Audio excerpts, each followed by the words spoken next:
Wait a minute, I'm not playing a game. You guys saw in the thumbnail that there's no game. What's going on? Well, I'll tell you. So, I've always loved fun facts, like top 10 facts, fun facts, all kinds of facts. I've been a huge fan of facts. I'm a very factual guy. I like to have facts and surprise people with my knowledge of facts. Everything about facts, I like facts. Facts are good. So, I'm introducing my new series where every Wednesday I'm going to bring you top 10 facts or whatever I think is cool that week. So I hope you guys enjoy. And today we're going to be doing top 10 facts that you didn't know about Star Wars in honor of the new movie coming out in a couple days. I'm very excited to see it. And I hope you guys enjoy these facts. Number 10. Now we all know the famous scene at the end of the third original Star Wars movie where it's Darth Vader versus the Emperor. So the Emperor has all his electrician out. He's about to shock everybody, and then Darth Vader just comes up behind him and throws him off a cliff. Yeah, everybody loves that part. But George Lucas actually had something else very much in mind. George Lucas actually once pitched a very different and a very darker idea for the ending of the third original Star Wars movie. Instead of Darth Vader just throwing the Emperor off the cliff, Darth Vader actually sacrifices himself to save Luke. So Luke comes over and he takes Darth Vader's helmet, puts it on himself, and says, "I am Darth Vader now, and I will rule the universe." That's a lot different, isn't it? Yeah, so Luke actually turns over to the dark side. It's weird knowing that there was an ending where it could have happened. Number 9. Darth Vader was voiced by James Earl Jones, but a lot of people don't know that it wasn't actually him in the costume. I mean, you can kind of tell because, the weight difference and everything.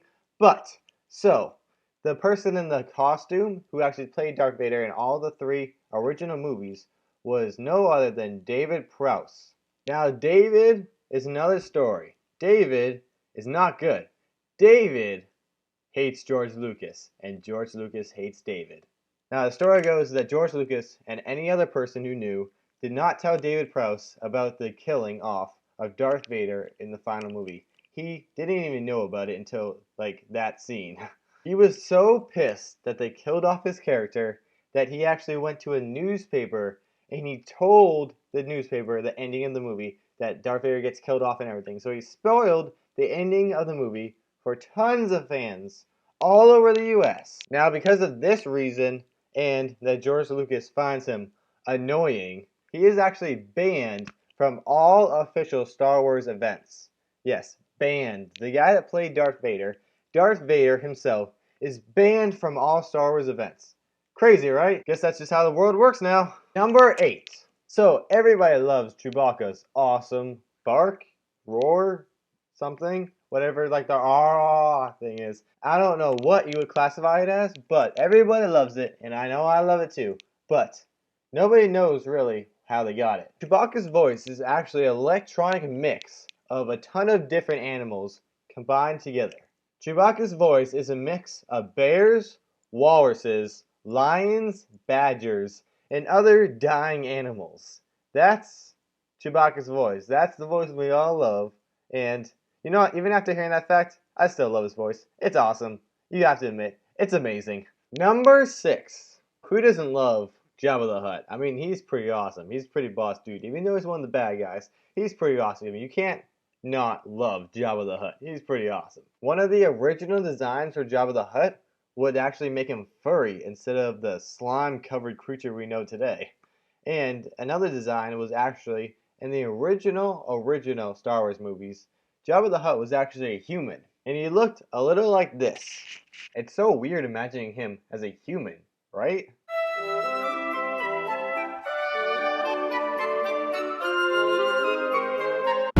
Alright, I'm back from getting my hair cut. How do I look? I'm sexy and I know it. Anyway, back to the countdown. Alright, number 5. Do you know how many toes Yoda has? I didn't think so. Here, I'll give you 2 choices. 3 or 4. You can guess now. I'll pause for you. Here, you can pause the video right here. There you go. Alright, that's enough time. So, if you guess 3, then you're right. If you guess 4, then you're also right. Because it differs on which movie you watch, actually. In the movie The Phantom Menace, Yoda has 3 toes. But in The Empire Strikes Back, Return of the Jedi, and Revenge of the Sith, Yoda has 4 toes. 4! He changes his toes depending on the movie. Weird, right? Number 4! Harrison Ford almost didn't get the role of Han Solo. He was in tight competition with Burt Reynolds, Al Pacino, Jack Nicholson, and Christopher Walken. Could you imagine Al Pacino as Han Solo?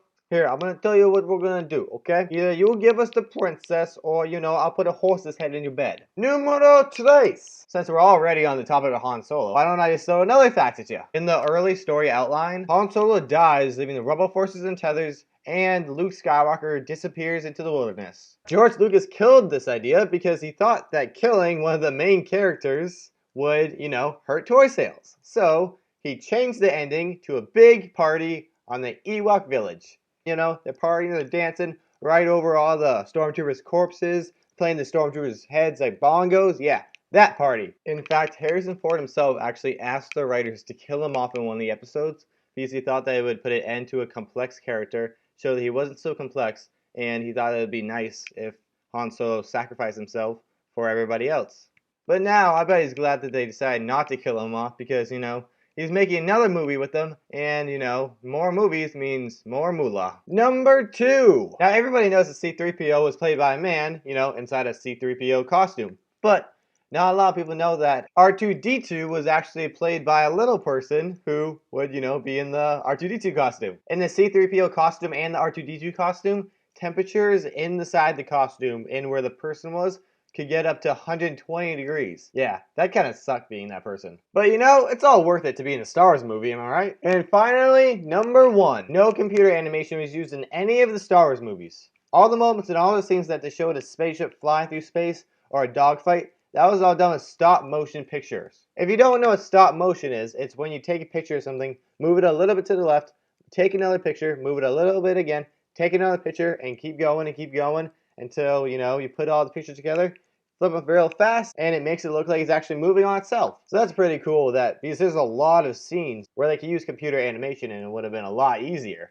But, I don't think we had the technology back then anyway. So, yeah. Alright guys, so that's it. I hope you guys enjoyed learning about Star Wars as much as I did. I love those facts, and I hope that you guys did too. Make sure to check out the new Star Wars movie. It came out today. It's in the theaters today. It's called Star Wars The Force Awakens, but you already knew that because you clicked on this video, and that means that you love Star Wars too. And if you can't get enough Star Wars, you can check out my Star Wars Battlefront Part 1 playthrough. Right here, right in this annotation, right here. You see this video right here on the screen. Yeah, click that.